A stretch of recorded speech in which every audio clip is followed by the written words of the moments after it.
Welcome to prep classes. ਅੱਜ ਆਪਾਂ meritorious schools ਦਾ 2018 ਦੇ ਵਿੱਚ ਜਿਹੜਾ ਲੈਕਚਰ ਆ ਕਾਮਰਸ ਦਾ ਪੇਪਰ ਆਇਆ ਸੀ ਉਹਨੂੰ ਡਿਸਕਸ ਕਰ ਰਹੇ ਹਾਂ ਪਾਰਟ 4। ਅੱਜ ਇਹ ਕੁਐਸਚਨ ਪੇਪਰ ਆ ਜਿਹੜਾ ਉਹ ਕੰਪਲੀਟ ਹੋ ਜਾਊਗਾ, 150 ਕੁਐਸਚਨ ਹੋ ਜਾਣਗੇ। ਨੈਕਸਟ ਵੀਡੀਓ ਦੇ ਅੰਦਰ ਆਪਾਂ ਮੈਰੀਟੋਰੀਅਸ ਦਾ 2016 ਵਾਲਾ ਪੇਪਰ ਵੀ ਡਿਸਕਸ ਕਰਾਂਗੇ। ਸੋ ਇਸ ਤੋਂ ਬਾਅਦ ਆਪਾਂ ਕੰਟੀਨਿਊਸ ਇੱਦਾਂ ਹੀ ਚੱਲਦੇ ਰਹਾਂਗੇ। ਸੋ ਬਿਨਾਂ ਟਾਈਮ ਵੇਸਟ ਕੀਤੇ let's start with the next question. So ਆਪਣਾ ਜਿਹੜਾ ਨੈਕਸਟ ਕੁਐਸਚਨ ਕੀ ਆ ਉਹ ਹੈਗਾ ਇਨ ਅ perfectly symmetric distribution, perfectly symmetrical distribution ਕਿਹੜਾ ਵਾ ਜਿਹਦੇ ਵਿੱਚ ਮਤਲਬ ਆਪਾਂ ਨੂੰ ਚਾਰ ਆਪਸ਼ਨਸ ਤਾਂ mean is greater than, ਕਹਿੰਦਾ mean is greater than median mode ਜਾਂ all are equal then ਆਹ ਜਾਂ none of above। ਹੁਣ ਇੱਕ ਚੀਜ਼ ਧਿਆਨ ਦਿਓ, डिस्ट्रीब्यूशन की गल हो रही है, मैं ऑलरेडी डिस्कस की पुरानी वीडियोज़ के अंदर भी नॉर्मल डिस्ट्रीब्यूशन की गल हो रही है। सिमेट्रिक मीनस जिथे सारे बराबर होंगे ने उस चीज़ को सिमेट्रिक कहते हैं।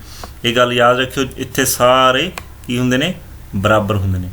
सो ਇਹਦਾ आंसर हो जाएगा, बट ये हैगा परफेक्टली सिमेट्रिक मतलब जिथे मीन मीडियन मॉड इक्वल होंदा। फिर आ जाता स्क्यूनेस, आप बहुत बार किया स्क्यूनेस की होंदा। स्क्यूनेस ਦੇ ਵਿੱਚ ਜਿਹਦੇ ਵਿੱਚ ਕਿ ਆਪਾਂ ਨੂੰ ਮੀਨ ਮੀਡੀਅਨ ਮੋਡ ਜਾਂ ਤਾਂ ਮੀਨ ਗ੍ਰੇਟਰ ਹੁੰਦਾ ਜਾਂ ਮੀਨ ਲੈਸ ਹੁੰਦਾ ਸਭ ਤੋਂ ਛੋਟਾ। ਸੋ ਜਿਹੜਾ ਆਹ ਗ੍ਰੇਟਰ ਮੀਨ ਹੁੰਦਾ ਉਹਨੂੰ ਕਹਿੰਦੇ ਆ ਪੋਜ਼ਿਟਿਵ ਸਕਿਊਨੈਸ, ਔਰ ਜਿਹੜਾ ਆਪਣਾ ਸਮੋਲਰ ਮੀਨ ਹੁੰਦਾ ਉਹਨੂੰ ਕਹਿੰਦੇ ਆ ਨੈਗੇਟਿਵ ਸਕਿਊਨੈਸ। ਔਰ ਜਿੱਥੇ ਸਾਰੇ ਇਕੁਅਲ ਹੋਣ ਉਸ ਚੀਜ਼ ਨੂੰ ਕੀ ਕਿਹਾ ਜਾਂਦਾ ਵਾ ਸਿਮੈਟ੍ਰਿਕ, ਪਰਫੈਕਟਲੀ ਸਿਮੈਟ੍ਰਿਕ ਮੀਨ। ਸੋ ਨੈਕਸਟ ਕੁਐਸਚਨ ਵੱਲ ਵਧਦੇ ਹੋਏ, ਸੋ ਇਹਦਾ ਰਾਈਟ ਆਂਸਰ ਕੀ ਆ? C. Clear? Next question. Which of the following is not a positional average? Which of the following is not a positional average? ਹੁਣ ਇਹਦਾ ਮੀਨਿੰਗ ਧਿਆਨ ਨਾਲ ਸਮਝਿਓ, ਕਿਹੜਾ ਇਹਨਾਂ ਚੋਂ ਪੋਜੀਸ਼ਨਲ ਐਵਰੇਜ ਨਹੀਂ ਗਾ। ਔਰ ਦੇਖੋ ਮੀਡੀਅਨ ਦੇ ਆਪਾਂ ਲਾਸਟ, ਜੇ ਤੁਸੀਂ ਮੇਰੇ ਲਾਸਟ ਸੀਰੀਜ਼ ਦੇ ਅੰਦਰ ਜਿਹਦੇ ਵਿੱਚ ਆਪਾਂ ਕੁਐਸਚਨਸ ਡਿਸਕਸ ਕੀਤੇ ਹੋਏ ਨੇ, ਇੰਪੋਰਟੈਂਟ ਕੁਐਸਚਨਸ ਡਿਸਕਸ ਕੀਤੇ ਨੇ, ਇਹ ਆਪਣੀ ਸੀਰੀਜ਼ ਦੇ ਅੰਦਰ ਨੈਕਸਟ ਕੁਐਸਚਨ ਤੋਂ ਸਟਾਰਟ ਕੀਤਾ ਤਾਂ ਉਹਦੇ ਵਿੱਚ ਆਪਾਂ ਇਹ ਚੀਜ਼ ਡਿਸਕਸ ਕੀਤੀ ਹੋਈ ਆ ਕਿ ਜਿਹੜਾ ਪੋਜੀਸ਼ਨਲ ਐਵਰੇਜ ਆ ਉਹ ਮੀਡੀਅਨ ਹੁੰਦਾ ਵਾ। ਬਟ ਇੱਥੇ ਉਹਨੇ ਪੁੱਛਿਆ ਵਿਚ ਵਨ ਇਜ਼ ਨੋਟ, ਇਹਦਾ ਮਤਲਬ ਇੱਕ ਹੋਰ ਵੀ ਹੈਗਾ, ਇਹਦਾ ਮਤਲਬ ਮੋਡ ਵੀ ਆਪਣਾ ਪੋਜੀਸ਼ਨਲ ਐਵਰੇਜ ਹੈ, ਮੀਡੀਅਨ ਵੀ ਹੈਗਾ। ਜਿਹੜਾ ਮੀਨ ਆ ਉਹ ਆਪਣਾ ਪੋਜੀਸ਼ਨਲ ਐਵਰੇਜ ਨਹੀਂ ਗਾ। ਆਪਾਂ ਐਵਰੇਜ ਤੋਂ ਬੱਚੇ ਇੱਥੇ ਗਲਤ ਕਰੇ ਹੁੰਦੇ, ਐਵਰੇਜ ਮਤਲਬ ਮੀਨ ਮਤਲਬ ਇਹ ਤਾਂ ਹੋਊਗਾ ਹੀ ਹੋਊਗਾ, ਬਾਕੀ ਮੀਡੀਅਨ ਜਾਂ ਮੋਡ 'ਚੋਂ ਟਿਕ ਕਰੇ ਹੁੰਦੇ, ਇਹ ਗਲਤ ਆ। 122 ਦਾ ਬੱਚੇ ਜਿਹੜਾ ਰਾਈਟ ਆਂਸਰ ਆ ਉਹ ਕੀ ਆ? ਇਹ ਜਿਹੜਾ ਪੋਜੀਸ਼ਨਲ ਐਵਰੇਜ ਆ ਉਹ ਮੀਨ ਉਹ 'ਚ ਨਹੀਂ ਕੰਸੀਡਰ ਕੀਤਾ ਜਾਂਦਾ। ਨੈਕਸਟ, ਵਿਚ ਦਾ following with more than 2 modes is called ਆ, ਇਹ ਆਪਾਂ ਕੀਤਾ ਹੋਇਆ ਵਾ। ਯੂਨੀ ਮਾਡਲ 1 ਹੁੰਦਾ ਵਾ, ਮਲਟੀ ਮਾਡਲ 3 ਹੁੰਦਾ ਵਾ ਅਤੇ ਬੀ ਮਾਡਲ 2 ਹੁੰਦਾ ਵਾ। ਸੋ ਇੱਥੇ ਉਹਨੇ ਮੋਰ ਦੈਨ 2 ਪੁੱਛਿਆ। ਸੋ ਇਹਦਾ ਜਿਹੜਾ ਰਾਈਟ ਆਂਸਰ ਆ ਉਹ 123 ਦਾ ਕੀ ਹੋਊਗਾ ਬੱਚੇ? ਜਿਹੜਾ 123 ਦਾ ਰਾਈਟ ਆਂਸਰ ਕੀ ਹੋਊਗਾ? C. Next question, which the following is not a measures of dispersion, ਇਹ ਆਪਾਂ ਆਲਰੇਡੀ ਕੀਤੇ ਹੋਏ ਆ ਡਿਸਕਸ਼ਨ ਇਹ ਕੁਐਸਚਨਸ ਨੂੰ। ਸੋ ਫਿਰ ਵੀ ਆਪਾਂ ਰਿਪੀਟ ਜਲਦੀ ਕਰ ਲਈਏ। ਕਹਿੰਦਾ ਕਿਹੜਾ ਇਹਨਾਂ ਦੇ ਵਿੱਚੋਂ ਮੇਜਰਮੈਂਟ ਆਫ ਡਿਸਪਰਜਨ ਦੇ ਅੰਦਰ ਨਹੀਂ ਆਉਂਦਾ। ਦੇਖੋ ਆਪਾਂ ਚੈਪਟਰ ਚੱਕਦੇ ਹਾਂ ਮੇਜਰਸ ਆਫ ਡਿਸਪਰਜਨ, ਆਪਾਂ ਤਾਂ ਦਿਮਾਗ ਸੋਚ ਕੇ ਲਿਆਓ ਆਪਾਂ ਕੀ ਡਿਸਕਸ ਕਰਦੇ ਹਾਂ। ਕੁਆਰਟਾਈਲ ਕਰਦੇ ਹੁੰਦੇ ਨੇ, ਮੀਨ ਡੇਵੀਏਸ਼ਨ ਕਰਦੇ ਹਾਂ, ਰੇਂਜ ਕਰਦੇ ਹਾਂ, ਸਟੈਂਡਰਡ ਡੇਵੀਏਸ਼ਨ ਕਰਦੇ ਹਾਂ। ਬਹੁਤ ਸੌਖਾ ਕੁਐਸਚਨ ਆ, ਆਪਾਂ ਬਹੁਤ ਵਾਰ ਚੈਪਟਰਸ ਦੇ ਪ੍ਰੈਕਟੀਕਲ ਸੋਲਵ ਕਰਦੇ ਹਾਂ, ਬਟ ਆਪਾਂ ਇੰਨਾ ਡੀਪਲੀ ਨਹੀਂ ਪੜ੍ਹਦੇ ਕਿ ਇਹਦੇ ਵਿੱਚ ਕਿਹੜਾ ਨਹੀਂ ਆਉਂਦਾ। ਸੋ ਇੱਥੇ ਜਿਹੜਾ ਇਹਦਾ ਰਾਈਟ ਆਂਸਰ ਆ ਮੀਨ ਡੈਵੀਏਸ਼ਨ ਆਉਂਦਾ ਵਾ, ਡਿਸਪਰਜਨ ਦਾ ਸਟੈਂਡਰਡ ਡੈਵੀਏਸ਼ਨ ਵੀ ਆਉਂਦਾ ਵਾ, ਰੇਂਜ ਵੀ ਆਉਂਦਾ ਵਾ। ਸੋ ਇਹਦਾ ਜਿਹੜਾ ਰਾਈਟ ਆਂਸਰ ਆ ਉਹ ਕੀ ਆ? 124 ਦਾ ਜਿਹੜਾ ਰਾਈਟ ਆਂਸਰ ਆ ਉਹ ਏ ਆ, quartile is not a measures of the dispersion. Clear? Next question, which of the following is not a characteristics of the business. ਇਹੋ ਜਿਹੇ ਕੁਐਸਚਨਸ ਵੀ ਆ ਜਾਂਦੇ ਪੇਪਰ ਦੇ ਵਿੱਚ, ਇੰਨੇ ਸੌਖੇ ਕੁਐਸਚਨਸ ਵੀ। ਬਟ ਇੱਕ ਗੱਲ ਯਾਦ ਰੱਖਿਓ, ਜਿੰਨਾ ਪੇਪਰ ਈਜ਼ੀ ਹੋਊਗਾ ਉਨਾ ਕੰਪੀਟੀਸ਼ਨ ਟਫ ਹੋਊਗਾ। ਉਨਾ ਹੀ ਤੁਸੀਂ ਜਦੋਂ ਐਗਜ਼ਾਮ ਦੇ ਕੇ ਬਾਹਰ ਆ ਕੇ ਗੇਟ ਤੋਂ ਬਾਹਰ ਐਗਜ਼ਾਮ ਦੇ ਕੇ ਖੜ੍ਹੇ ਹੋ ਕੇ ਕਹੋਗੇ ਕਿ ਮੇਰੇ 150 ਚੋਂ 140 ਕੁਐਸਚਨ ਸਹੀ ਨੇ, ਉਹ 140 ਤੁਹਾਡੇ ਹੀ ਨਹੀਂ, ਉਹ ਸਾਰਿਆਂ ਦੇ ਸਹੀ ਹੁੰਦੇ ਨੇ। ਸੋ ਪੇਪਰ ਦਾ ਥੋੜ੍ਹਾ ਲੈਵਲ ਹੋਣਾ ਵੀ ਜ਼ਰੂਰੀ ਆ, ਜਿਹਦੇ ਕਰਕੇ ਕੰਪੀਟੀਸ਼ਨ ਬਣਾਇਆ ਜਾਂਦਾ ਔਰ ਤੁਹਾਨੂੰ ਸ਼ਿਓਰਟੀ ਹੋ ਜੂਗੀ ਕਿ ਮੇਰੇ ਇੰਨੇ ਮਾਰਕਸ ਆ ਤਾਂ ਹਾਂ ਇੰਨੀ ਕੁ ਮੈਰਿਟ ਜਾਊਗੀ। ਜਦੋਂ ਪੇਪਰ ਜ਼ਿਆਦਾ ਈਜ਼ੀ ਹੁੰਦਾ ਤਾਂ ਮੈਰਿਟ ਦਾ ਵੀ ਪਤਾ ਨਹੀਂ ਲੱਗਦਾ ਕਿੱਥੇ ਜਾ ਕੇ ਖੜੂਗੀ। ਸੋ ਇਹ ਪੇਪਰ ਦੇ ਵਿੱਚ ਮੈਰਿਟ ਬਹੁਤ ਉੱਪਰ ਗਈ ਸੀ। So which of the following is not a characteristics of the business, ਕਹਿੰਦਾ ਕਿਹੜਾ ਕਰੈਕਟਰਿਸਟਿਕਸ ਨਹੀਂ ਗਾ। 125th ਕੁਐਸਚਨ, ਪ੍ਰੋਡਕਸ਼ਨ ਕਰੈਕਟਰਿਸਟਿਕਸ ਆ, wages and salaries to the investors, exchange of sale or risk element. ਹੁਣ ਜਲਦੀ ਦਾ ਆਂਸਰ ਦੋ, ਇਹ 'ਚ ਆਪਾਂ ਕੋਈ ਜ਼ਿਆਦਾ ਡਿਸਕਸ਼ਨ ਨਹੀਂ ਕਰਨੀ। ਜਿਹੜਾ ਇਹਦਾ ਆਂਸਰ ਆ ਦੇਖੋ ਪ੍ਰੋਡਕਸ਼ਨ ਹੁੰਦੀ ਹੈ, ऑफकोर्स ਹੁੰਦੀ ਹੈ, exchange of goods and service ਹੁੰਦਾ, बिजनेस ਦੇ ਅੰਦਰ ਰਿਸਕ ਵੀ ਹੈਗਾ, ਜਿਹੜਾ वेजिस और सैलरीज टू द इन्वेस्टर ਇਹ ਆਪਣਾ करैक्टरिस्टिक्स नहीं गा। So right answer is C. Next question, which of the following is not an economic activity. देखो कितना सौ क्वेश्चन है। Production of goods economic activity का पार्ट है, यस। ट्रेडिंग इन गुड्स ये भी इकनॉमिक एक्टिविटी का पार्ट है। Professional service doctor economic activity का पार्ट है। सोशल सर्विसेज जी फ्री ऑफ कॉस्ट होंगी वो इकनॉमिक एक्टिविटी का पार्ट नहीं गा। So right answer is D.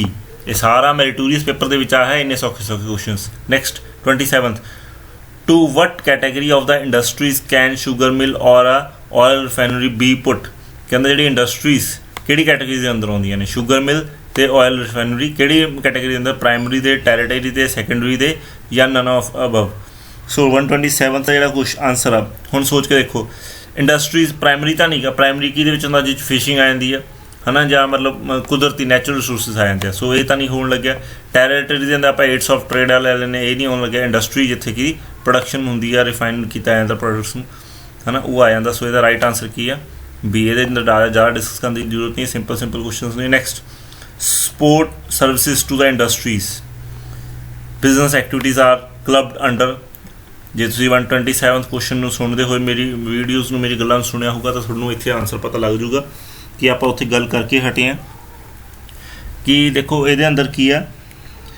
128th question ਦੇ ਅੰਦਰ ਕਹਿੰਦਾ ਇੰਡਸਟਰੀਜ਼ ਜਿਹੜੀਆਂ ਬਿਜ਼ਨਸ ਐਕਟੀਵਿਟੀਜ਼ ਨੂੰ ਕਲੱਬਡ ਕਰਦੀਆਂ, ਮਤਲਬ ਸਪੋਰਟ ਸਰਵਿਸਿਜ਼ ਪ੍ਰੋਵਾਈਡ ਕਰਦੀਆਂ, ਜੋੜਦੀਆਂ ਨੇ ਸਾਰੀਆਂ ਆਪਸ ਦੇ ਵਿੱਚ। ਜਿਵੇਂ ਪ੍ਰੋਡਕਸ਼ਨ ਹੋ ਗਈ, ਮਾਰਕੀਟ ਹੈ ਨਾ, मतलब आप प्रोडक्ट ਨੂੰ कस्टमर तक पहुँचाना, तो किस एक्टिविटी का पार्ट है। सैकेंडरी की होंगे इंडस्ट्रीज आ जाती है। प्राइमरी के मैं तुहानूं दस्सिया नैचुरल रिसोर्सिस आ जाते हैं। कमर्शियल इंडस्ट्रीज होर होंदियां ने, बट जी टैरेटरी इंडस्ट्री है, टैरेटरी का मतलब यही है कि एड्स ऑफ ट्रेड सर्विसिज जिथे प्रोवाइड करती हैं, जिवें ट्रांसपोर्टेशन, वेयर हाउस, ये सारिया सर्विस की गल की जिथे बिजनेस एक्टिविटीज़ तो इंडस्ट्रीज एक्टिविटीज़ में क्लब्ड किया जाता। सो है right answer is D. Next, which the following is not true statement. कि ट्रू नहीं गी। देखो कितना सौखा क्वेश्चन आया, और जिन्ना सौखा उन्ना ही कन्फ्यूजिंग। देखो ए पार्ट कहना the scope of the commerce is narrow than business. अद्धे बच्चे इत्थे कन्फ्यूज हो जाते हैं कि बिजनेस का कॉन्सैप्ट नैरो है या कॉमर्स का नैरो है। Second, foreign trade is the purchase of sale of goods and services in the same country. ये तो गलत ही हो गया। 129th का देखो उन्हें कह दिता कि जो फॉरन ट्रेड है वो सेम कंट्री सुनना उसका इंपोर्ट एक्सपोर्ट होंगे है ना। The scope of commerce is narrow than the business. ये आप सोच के देखो भी नैरो होंगे या ब्रॉडर होंगे। Next, commerce includes trade and aids of trade, yes ये भी ट्रू है। The trade services are link between the producer and, yes ये भी ट्रू है ना। So commerce is a narrow concept and business, ये भी ट्रू है। सो जो राइट है मतलब इतने जो नॉट ट्रू है वो सी ऑप्शन है। क्लीयर, आई होप थोड़ी ये चीज़ क्लीयर होगी जो फॉरन ट्रेड है वो एक्सपोर्ट इंपोर्ट का काम करता। So identify the types of the organisation which ensures the separation of ownership and management. इस तो सौखा की हो सकता। सो 130th का जो राइट आंसर है वो की है कंपनी। ये आप कुछ भी डिस्कस नहीं करेंगे, company is the right answer. Clear, company is a separate legal entity from the owner, both are having a different. Next question, karta. लो जी, karta in the Hindu undivided family business has. सोच के देखो, इन्ना सौखा पेपर भी आ सकता। करता कौन होंगे हिंदू अनडिवाइडेड फैमिली के अंदर, वो लाइबिलिटीज़ किमें दी होंगी, जॉइंट लाइबिलिटी होंगी, अनलिमिटेड लाइबिलिटी होंगी, लिमिटेड लाइबिलिटी होंगी। करता is a senior person of the Hindu undivided family. आप ऑलरेडी पढ़िया होया, ज़्यादा डिस्कशन की जरूरत नहीं की। सो 131 का जो राइट आंसर है वो की है बच्चे, जो करते दी लाइबिलिटीज़ होंगी वो अनलिमिटेड होंगी ने। Next, name of the partner who association in the company but not known to the general public. कहता यह जिहा पार्टनर किहड़ा हुंदा जिहड़ा लोकां नूं नहीं पता हुंदा बट पार्टनर हुंदा वा। सो किहड़ा स्लीपिंग पार्टनर ना कह दिओ इहनूं, नॉमिनल पार्टनर, एक्टिव पार्टनर या सीक्रेट पार्टनर। लोग वैसे तो नाम तो ही क्लीयर हो गया कि जिहड़ा लोकां नूं नहीं पता है ना, और लोकां नूं नहीं पता दैट मीन्स उन्हां तो सीक्रेट रखा गया। So right answer is secret partner. Clear. Next question, the corporate society is called a democratic organisation because of. कहते इनू डेमोक्रेटिक ऑर्गेनाइजेशन भी कहा जाता। क्यों कहा जाता ये थोड़ा पता होना चाहिए। वन शेयर वन वोट होंगे, no voting rights for the members होंगे, वन मैन वन वोट होंगे या ऑल ऑफ अबव होंगे। देखो ऑल ऑफ अबव तो हो ही नहीं सकता क्योंकि आपस च ये सारे कॉन्ट्राडिक्टरी ने, ए बी सी आपस कॉन्ट्राडिक्टरी ने। सो ऑल ऑफ अबव तो हो ही नहीं सकता। सो इसका राइट आंसर आ जो कॉर्पोरेट सोसाइटीज़ होंगे वो वन मैन वन वोट होंगे। Clear. Next, the member of the board of director the public companies are elected by the very simple question ਜਿਹੜੇ बोर्ड ऑफ डायरैक्टर्स ਦੇ ਜਿਹੜੇ ਮੈਂਬਰਸ ਨੇ ਉਹਨਾਂ ਨੂੰ ਕੌਣ ਇਲੈਕਟ ਕਰਦਾ बोर्ड ऑफ डायरैक्टर्स ਦੇ ਜਿਹੜੇ ਮੈਂਬਰਸ ਨੇ ਉਹਨਾਂ ਨੂੰ ਕੌਣ ਇਲੈਕਟ ਕਰਦਾ ਸੋ 134th ਦਾ ਜਿਹੜਾ ਰਾਈਟ ਆਨਸਰ ਬੱਚੇ ਉਹ ਕੀ ਆ ਸੀ 134th ਦਾ ਜਿਹੜਾ ਰਾਈਟ ਆਨਸਰ ਆ ਉਹ ਕੀ ਆ ਸੀ ਸ਼ੇਅਰ ਹੋਲਡਰਸ जनरल पब्लिक का लिंक ही नहीं गा बोर्ड ऑफ डायरैक्टर्स में कदे नहीं मिलती फाइनेंशियल इंस्टीट्यूट्स का कोई लिंक नहीं गा वर्कर्स का कोई लिंक नहीं so right answer is C next the objectives of the company are specified by the article of association prospectus memorandum of association certificate of incorporation ये बिजनेस स्टार्ट करने की गल कहती आती है बट इतने ऑब्जेक्टिव पूछा वा बच्चे कन्फ्यूज हो सकते हैं कि कितने प्रॉस्पेक्टस तो नहीं इसका आंसर नो जोड़े इंपॉर्टेंट डॉक्यूमेंट ने वो किहड़े-किहड़े हुंदे ने आर्टिकल ऑफ एसोसिएशन ते मैमोरेंडम ऑफ एसोसिएशन जिहड़ा मैमोरेंडम ऑफ एसोसिएशन आ वो स्पैसीफाई करदा क्लीयर कट कंपनीज दे objective next question the qualification shares are subscribed by the जिहड़े क्वालिफिकेशन नंबर ऑफ शेयर्स हुंदे ने वो किहदे द्वारा सबसक्राइब करदे ऑडिटर द्वारा इंप्लॉइज द्वारा बैंकर्स द्वारा या डायरैक्टर्स द्वारा इस तो सौखा रब दा नाम सो जिहड़ी क्वालिफिकेशन आ बैंकर्स का कंपनी ना कोई लिंक नहीं हुंदा उदों कोई क्वालिफिकेशन की जरूरत नहीं ऑडिटर्स दे उल्लों नहीं इंप्लॉइज नूं नहीं इन्ना कंपेल किया जाता जिहड़ा डायरैक्टर्स आ उन्होंने क्वालिफाइड शेयर्स खरीदने हुंदे ने so right answer is 136 next थोड़ा जिहा विजिबिलिटी घट होगी ध्यान commercial banks can not be engage in कहना कमर्शियल बैंक्स किहड़े एक्टिविटीज़ इंगेज नहीं होंदियां trading in goods and services trading and goods and services की और जिहड़ियां कमर्शियल बैंक्स ने गुड्स एंड सर्विस डील करदियां lending of money to the traders उधारता दिंदियां ने है ना एक्सेप्टर डिपॉजिट ये भी करते हैं रिमिटिंग सौदा फंड्स ये भी करदियां ने सो वो की नहीं करदियां डील नहीं करदियां ठीक है जी इंगेज नहीं करदियां कहदे विच गुड्स एंड सर्विसिज दे विच ट्रेड नहीं करदियां next which of the following account does not carry a any interest कहना किहड़ा अकाउंट आ जिहदे विच इंटरस्ट नहीं दिता जाता बैंक्स द्वारा सौखा क्वेश्चन अगेन अपन पता ही है फिक्स डिपॉजिट के विच आपां फिक्स इंटरस्ट ऑफ रेट मिलता सेविंग के भी आपां इंटरस्ट रेट होंदा रैकरिंग डिपॉजिट या करंट डिपॉजिट जिहड़ा बच्चे करंट डिपॉजिट होंदा वा उहदे विच आपां इंटरस्ट आ जिहड़ा कोई भी नहीं मिलता so right answer is D next the authority to issue currency notes rest with very simple question हुण देखो central bank of India RBI या स्टेट बैंक ऑफ इंडिया जिहड़ा 139 का जिहड़ा राइट आंसर आ वो की होगा RBI क्लीयर RBI द्वारा जिहड़े नोट इशू किए जाते हैं next 140th question in a case of life insurable interest must exit eight the time of कहते क्वेश्चन की कह रहा है कहना life insurance they which insurable interest must be exit eight the time of मतलब जो आप लाइफ इंश्योरेंस पॉलिसी लैने जो इंश्योरेबल इंटरस्ट आ कदों एग्जिट होना चाहिए जो पॉलिसी लैने या डैथ के टाइम से या दोनों टाइम या किसी भी टाइम से नहीं सो जो राइट आंसर आ वो की आ ए जो आप पॉलिसी लैने उदों अपना इंटरस्ट होंगे डैथ तो बाद इंटरस्ट नहीं होंगे सो ये कोई ऑप्शन नहीं ये कोई लॉजिक ही नहीं है so right answer is A next 141 insurable interest must exist both the time taking the policy at the time of the loss in a case हाँ जी हुण ये किहड़े कहंदे इहो जी किहड़ी इंश्योरेंस हुंदी है जिहदे विच दोनों टाइम ते मतलब इंटरस्ट आ जिहड़ा एग्जिट करदा हुंदा जदों आप पॉलिसी लैंदे आ तां जां जदों लॉस हो जांदा हुण पहली गल लाइफ दे विच कदे भी लॉस नहीं हुंदा ना लाइफ तां मतलब खत्म ही हो जांदी उहदे विच प्रॉफिट लॉस की गल नहीं होगी सो ये पॉइंट तो अपना आई नहीं सकता जो आप कन्फ्यूज है दैट मीनस ऑल अबव नहीं आ सकता सो मराइन इंश्योरेंस या फायर इंश्योरेंस ऑफकोर्स लॉस की होंगे फायर इंश्योरेंस लॉसिस होंगे ने so right answer is B next ADR American deposits एक होंगे GDR ये थोड़ा पता होना चाहिए ADR की है तो GDR की है ये बहुत सारे क्वेश्चन आ जाते हैं सो आपको ये बारे पता होना चाहिए ADR की है तो GDR की है सो ਜਿਹੜੀਆਂ ADR अमेरिकन डिपॉजिट्स ने तो GDR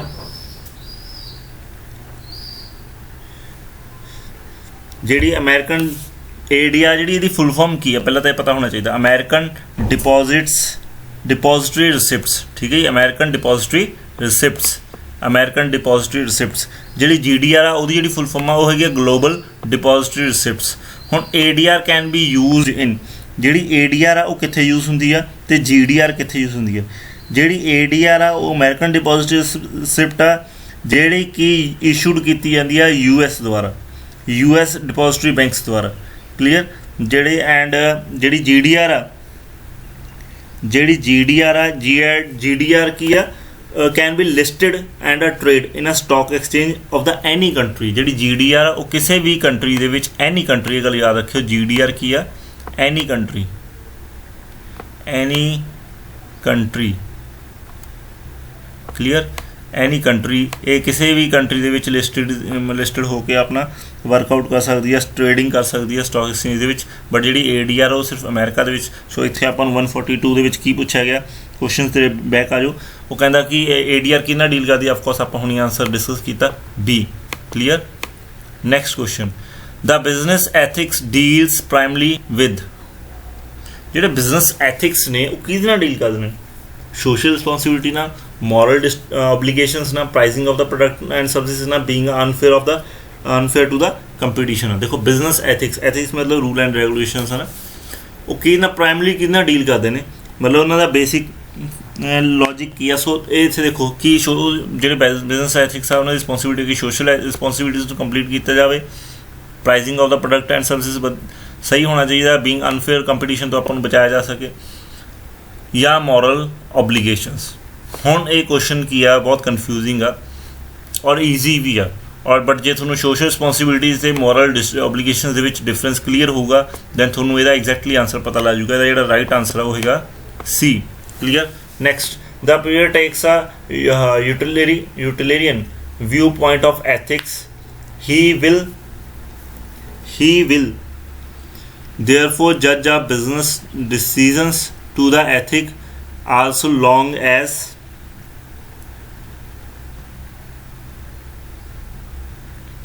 हाँ जी पॉइंट्स पढ़ने शुरू को, more goods than bad result from the decisions. Next, everybody is treated fairly, certain rights are not violated। Next last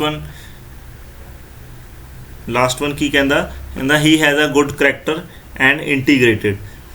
so question दोबारा पढ़ के देखो, ये अंदर कह की रहा, वो कहता वा कि जिहड़े अपने एथिक्स ने किवें दा होना चाहिए वा। सो जो राइट 144 का जो राइट आंसर आ वो की आ, क्वेश्चन का मीनिंग पढ़ के देखो, period takes a utilitarian view point of ethics, मतलब पर्सन ने एथिक्स के व्यू पॉइंट दिता। ही विल देयरफॉर जज, उन्हें की जज किया business decision to be ethics also long as, कहता एथिक्स किवें दे होने चाहिए, more good than bad result from the decision. कहता जो अपने डिसीजन आ वो ज़्यादा होने चाहिए, सही होने चाहिए एज कंपेयर टू कि more good than bad result from the decisions. ठीक है जी। नैक्सट आ कहता सर्टन तो नहीं हो सकता, क्योंकि आप एथिक्स है जो कंटिन्यूटी चलते सर्टन नहीं हो सकता, आर नॉट वाइट एंड थोड़ा कि थोड़े राइट्स आप वायलेट कर लो, थोड़े नहीं। Everybody treated as a fairly. So ये जो एथिक्स की कोई गल नहीं आ रही।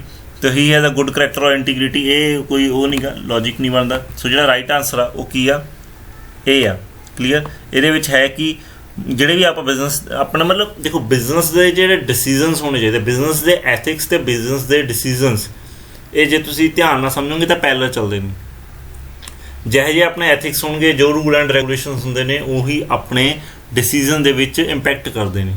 जो आप अपनी लाइफ दे विच एथिक्स अपनाने आ उही अपनी कितना कितने डिसीजन मेकिंग दे विच इफेक्ट करते हैं। सो इसका राइट आंसर आ वो की आ ए।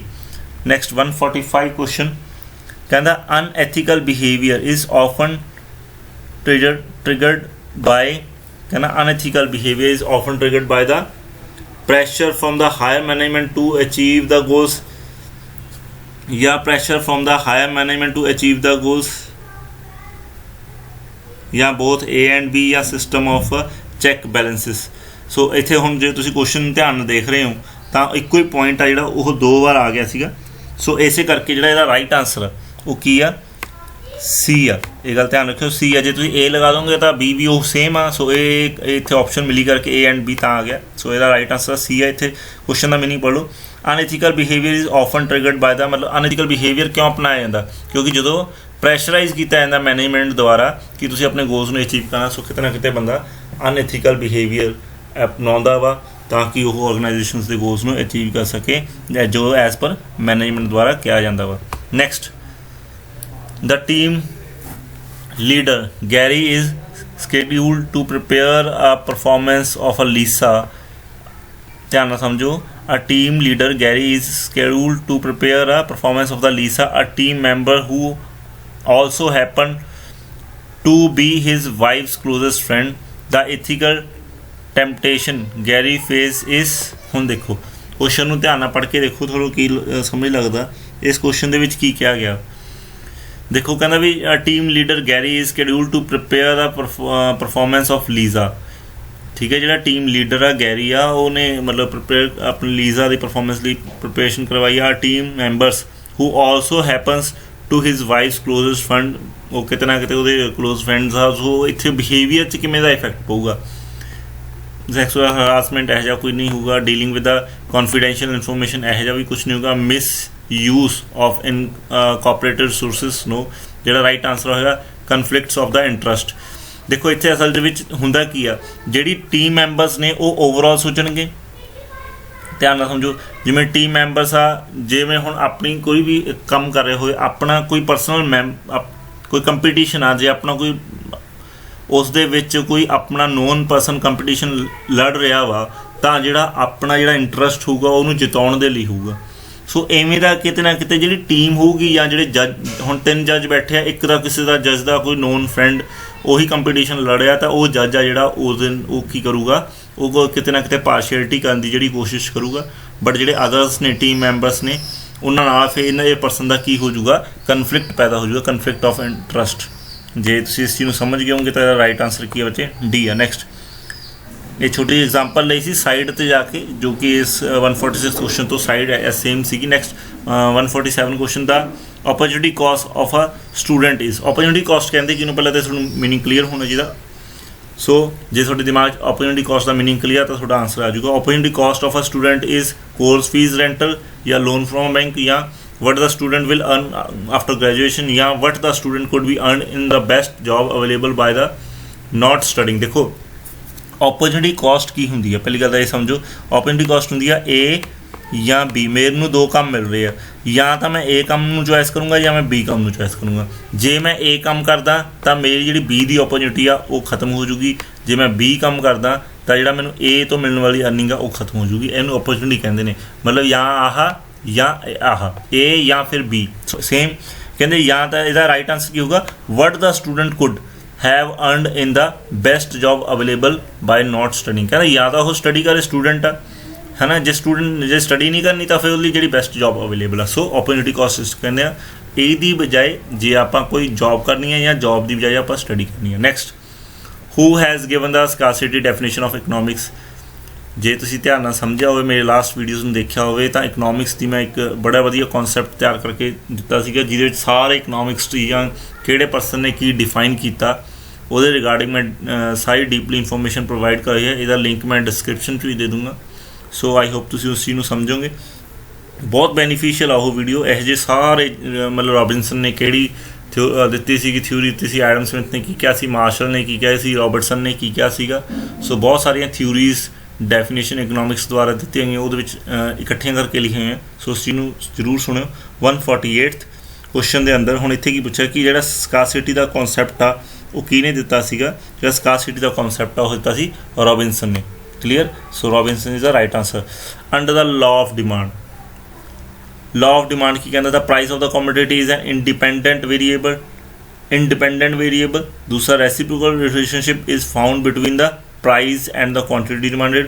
Third one, quantity demanded is a dependent variable, all of above। ਹੁਣ ਇੱਥੇ ਧਿਆਨ ਨਾਲ ਸਮਝੋ। 149th ਇੱਕ ਇੱਕ ਪੁਆਇੰਟ ਚੱਕ ਕੇ ਦੇਖੋ। ਜੇ ਤੁਸੀਂ ਇਸ ਨੂੰ ਦੇਖੋ, the price of the commodity is a independent variable, ਮਤਲਬ ਪ੍ਰਾਈਸ ਤੇ ਡਿਮਾਂਡ ਦੋ ਆਪਾਂ ਵੇਰੀਏਬਲਸ ਹੁੰਦੇ ਨੇ। ਲਾਅ ਆਫ ਡਿਮਾਂਡ ਦੇ ਅੰਦਰ 2 ਵੇਰੀਏਬਲਸ ਨੇ। ਦੇਖੋ ਜੇ ਪ੍ਰਾਈਸ ਚੇਂਜ ਹੁੰਦਾ ਤਾਂ ਡਿਮਾਂਡ 'ਚ ਚੇਂਜਿਸ ਆਉਂਦੇ ਨੇ, ਹੈ ਨਾ। ਸੋ ਜਾਂ ਜੇ ਸੋ ਇਹਦੇ ਵਿੱਚ ਕੀ ਆ, ਜਿਹੜਾ ਪ੍ਰਾਈਸ ਆ, ਪ੍ਰਾਈਸ ਦੇ ਚੇਂਜ ਹੋਣ ਨਾਲ ਡਿਮਾਂਡ ਚੇਂਜ ਹੁੰਦੀ ਆ। ਸੋ ਪ੍ਰਾਈਸ ਕੀ ਹੋ ਗਿਆ, ਇੰਡੀਪੈਂਡੈਂਟ वेरीएबल। प्राइस दे चेंज होने नाल डिमांड चेंज होंदी आ। डिमांड की हो गया आ देखो सैकेंड पॉइंट डिपेंडेंट वेरीएबल। ਇਹਦਾ मतलब ए पॉइंट भी सही है, ਇਹਦਾ मतलब ए पॉइंट भी सही है। नैक्सट रेसिप्रोकल रिलेशनशिप भी the found between the reciprocal मतलब आपस च ऑपोजिट रिलेशन। सो जे प्राइस वधदा वा तां डिमांड घटदी है। सो ਇਹਦਾ मतलब ये भी सही है। सो ਇਹਦਾ ਜਿਹੜਾ राइट आंसर हो की होगा D. Clear. Next last question इस पेपर का 150th। एक चीज़ ध्यान नाल समझ लो, मैरिटोरीअस जिहड़ा पे एग्जाम्स आउंदे ने ਉਹ हर एक बुक चों हर एक चैप्टर चों तुसीं देखना इस 150 क्वेश्चन ने वैरायटी ऑफ क्वेश्चनस ने। बट जे तुसीं कंकलूड करके देखोगे तो ये अंदर कंपीटीशन मार्केट्स नूं फर्म्स नूं बहुत इन्वॉल्व किया गया। MCACR क्वेश्चनस नूं लैके बहुत सारे क्वेश्चनस आए ने। सो थोड़े दिमाग दे विच पेपर नूं एनालाइज जरूर कराया करो कि कित्थों पेपर आउंदा वा सैट कीता जांदा। Next question last 150 under the perfect competition the efficient level of the output is produced because. कहता perfect competition the efficient level of the output is produced because the government regulates the output level that can be produce. कहता भी efficient level produce किया जाता perfect competition के अंदर। हर एक company firm है जी वो एफिशिएंट अपने लैवल के अकॉर्डिंग प्रोडक्ट प्रोड्यूस करती है। एफिशिएंट मतलब परफेक्ट। सो कहता कि गवर्नमेंट के रूल एंड रेगूलेशन के अकॉर्डिंग होंदा या firms can earn economic profit in the long run. ये रीजन हो सकता है या firm can only a normal profit in the long run या price equals to the marginal cost. So जो 150th का जो राइट आंसर आ देखो गवर्नमेंट का कोई रोल नहीं है प्राइस परफेक्ट कंपीटीशन। आप इन्ना परफेक्ट कंपीटीशन की थ्योरी पढ़ी है कितने भी गवर्नमेंट की कोई गल नहीं की। Firm can be earn economic profit in a long run no. Long run के अंदर इकनॉमिक प्रॉफिट नहीं फर्म कमाती। Firm can only a normal profit in the long run. Only word जिथे आ जाऊगा वो भी नहीं। सो जो राइट आंसर किया the price is equals to the marginal cost. जे तुसीं परफेक्ट कंपीटीशन के अंदर फर्म का जो डायग्राम बनाओगे तो उत्थे तुहानूं क्लीयर हो जाऊगा। सो जो राइट आंसर है वो की आ D. Clear. Next thank you so much. God bless you all. I hope थोनों वीडियोज़ चंगियां लग रही हैं। लाइक कराया करो शेयर कराया करो ताकि सानू भी कॉन्फिडेंस मिले कि असी चंगा काम कर रहे हैं। Thank you so much. God bless you all. Next video के अंदर आप मैरिटोरीअस का नैक्सट क्वेश्चन पेपर्स नूं डिस्कस करेंगे।